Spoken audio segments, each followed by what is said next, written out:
প্রদেশে অবস্থিত রাংটিয়া এলাকা থেকে আজ সকাল 5:30 থেকে শুরু হয়েছে এইখানে হাফ ম্যারাথন। গত বছরের ন্যায় শেরপুর রানার্স ইউনিটির আয়োজনে 8 শতাধিক দেশি এবং বিদেশি রানার্সের অংশগ্রহণের মধ্য দিয়ে শেরপুরে অনুষ্ঠিত হচ্ছে এক বিশাল হাফ ম্যারাথন। আর এই হাফ ম্যারাথনটি মূলত 4টি ক্যাটাগরিতে বিভক্ত করে রানার্সরা কিন্তু অংশগ্রহণ করেছে।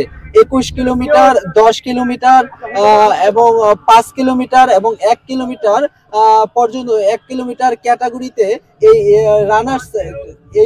রানার্সরা অংশগ্রহণ করেছে এই হাফ ম্যারাথনে। আর এই হাফ ম্যারাথনটিতে সকাল থেকে দেখা যাচ্ছে উৎসুক জনতার একটি ভিড়ের মধ্য দিয়ে চলছে এই হাফ ম্যারাথনটি। আর এখানে অংশ নিয়েছে দেশি এবং বিদেশি রানার্সরা। তার পাশাপাশি বাড়তি আকারে অংশ নিয়েছে প্রতিবন্ধী বেদে সম্প্রদায় এবং তৃতীয় লিঙ্গের রানার্সরাও। এই রানার্সরা তারা স্বতঃস্ফূর্তভাবে অংশগ্রহণ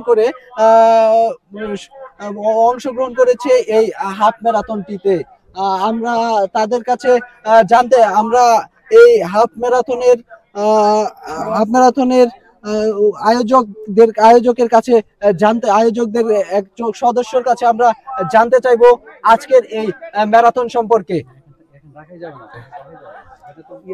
ভাইয়া, আপনাদের এই ম্যারাথন আয়োজন কিভাবে করেছেন এবং কি আপনাদের সামনে পরিকল্পনা কি, একটু কাইন্ডলি বলবেন। আলহামদুলিল্লাহ, এবারে শেরপুর হাফ ম্যারাথন 2025 খুব দারুণভাবে সম্পন্ন হয়েছে। এটা আসলে একটা শুধু আমাদের দৌড় নয়, এটা আমাদের শেরপুরের চেতনা এবং কি আমাদের শেরপুরের একতার প্রতীক।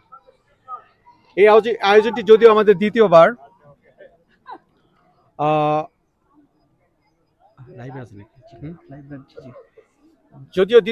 কিন্তু আমাদের প্রত্যেকটা ভলেন্টিয়ার টিম, আমাদের মেডিকেল টিম, আমাদের প্রত্যেকটা হাইড্রেশন বুথ ছিল অসাধারণ, যেটা প্রত্যেকটা রানারকে দেশে বিদেশ থেকে আমাদের এখানে আপনারা জানেন যে 700+ আমাদের রানার এই ইভেন্ট অংশগ্রহণ নিয়েছে এবং তারা প্রত্যেকে এটাকে খুবই এনজয় করেছে। বিশেষ করে গজনি, আমাদের শেরপুরের আতিথেয়তা, গজনির মুগ্ধতা সবার মাঝে ছড়িয়ে গিয়েছে। তো এজ এ রেস মার্শাল হিসেবে আমি আসলে খুবই গর্বিত ফিল করছি। এবং এই ইভেন্টের এই ইভেন্টের স্পিড, আপনারা মিডিয়া পার্টনার হচ্ছেন এই ইভেন্টের run with pride, run with speed, এই বার্তায় সবাইকে এগিয়ে নিয়ে যাবেন। আচ্ছা, আপনাদের এই হাফ ম্যারাথন নিয়ে ভবিষ্যৎ পরিকল্পনা কি? আসলে ম্যারাথন এমন একটা জিনিস যেখানে সকল গোত্রের মানুষকে এক করতে পারে, যেখানে নেই কোনো বর্ণের ভেদাভেদ, নেই কোনো ধর্মের ভেদাভেদ, নেই কোনো বয়সের ভেদাভেদ। সো আমাদের পরিকল্পনা হচ্ছে এই ম্যারাথন, এই স্পোর্টসটার মাধ্যমে সারা বাংলাদেশ তথা শেরপুরের সকল মানুষকে একত্রিত করা। ধন্যবাদ।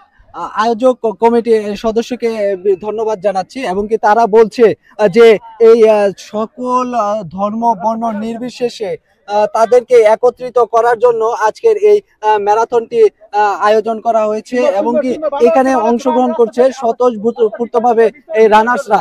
আমরা আপনাদেরকে দেখানোর জন্য চেষ্টা করব এই রাংটিয়া এলাকার বর্তমান চিত্রটি। আপনারা দেখছেন যে উৎসুক জনতার বিশাল একটি ভিড় কিন্তু দেখা যাচ্ছে এবং কি যারা রানার্স রয়েছে তারাও কিন্তু স্বতঃস্ফূর্তভাবে অংশগ্রহণ করেছে। এখানে সকল ধর্ম বর্ণ নির্বিশেষেই কিন্তু এখানে অংশগ্রহণ করেছে রানার্সরা। এবং কি দেখছেন উপজাতি, আদিবাসী এবং কি হিন্দু, খ্রিস্টান এবং কি তৃতীয় লিঙ্গের মানুষ এবং কি শিশু, শারীরিক প্রতিবন্ধী সকলেই কিন্তু স্বতঃস্ফূর্তভাবে অংশগ্রহণ করেছে এই হাফ ম্যারাথনটিতে।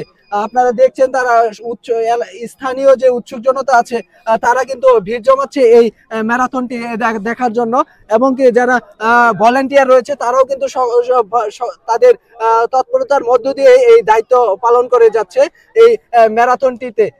আপনারা দেখছেন যে চারপাশে খুব সুন্দর বর্ণিল আয়োজনের মধ্য দিয়ে কিন্তু সাজিয়েছে এই ম্যারাথনের মাঠটি এবং কি তারা এই ম্যারাথনে যে 21 কিলোমিটার, 5 কিলোমিটার এবং 10 কিলোমিটার ও 1 কিলোমিটার ক্যাটাগরি ছিল, সেই ক্যাটাগরির মধ্য দিয়ে কিন্তু তারা রাস্তায় রাস্তায় রাস্তায় তাদের জন্য খাবারের আয়োজন এবং কি রেস্ট নেওয়ার জন্য একটি করে ব্যবস্থা করেছিল তারা। আপনারা দেখছেন স্বতঃস্ফূর্তভাবে অংশগ্রহণ করেছে রানার্সরা এবং কি প্রত্যেকটি জায়গায় কেবিনে কেবিনে সাজানো আছে কিছু খাদ্য, অনেক কিছু। আমরা কথা বলবো একজন রানার্স এর সাথে। আসসালামু আলাইকুম। ওয়ালাইকুম আসসালাম। ভাইয়া, আপনার এই আয়োজনটিতে অংশগ্রহণ করে আপনি কেমন অনুভব করছেন? আসলে আজকের এই আয়োজনটা অনেক খুব সুন্দর হয়েছে। মানে আল্লাহর রহমতে মোটামুটি অনেকের সাথে দেখা হলো। 5 কিলোমিটারের ভিতরে যারা এসেছে, আমিও 5 কিলোমিটার রানার ছিলাম, কিন্তু এখানে আল্লাহর রহমতে কেউ অসুস্থ হয়নি এবং সুস্থভাবে সবাই সম্পন্ন করতে পেরেছি এবং অনেকে চলে আসতেছে, মোটামুটি সবাই প্রফুল্ল। এটা আসলে প্রতি বছরে যে আমাদের শেরপুর জেলা গত বছর করেছে, এবার করছে, এটা অব্যাহত যেন থাকে। আয়োজকদেরকে বলবো এবং সবাইকে ধন্যবাদ জানাই যে এত সুন্দর আয়োজন করার জন্য। ধন্যবাদ ভাইকে। আসলে রানার যারা ছিল তারা বলছে এই আয়োজন তাদের মনের আসলে অনেকটাই খোরাক জুগিয়েছে, আনন্দের খোরাক জুগিয়েছে বলতে পারেন। আর রানার্সরা এখানে অংশগ্রহণ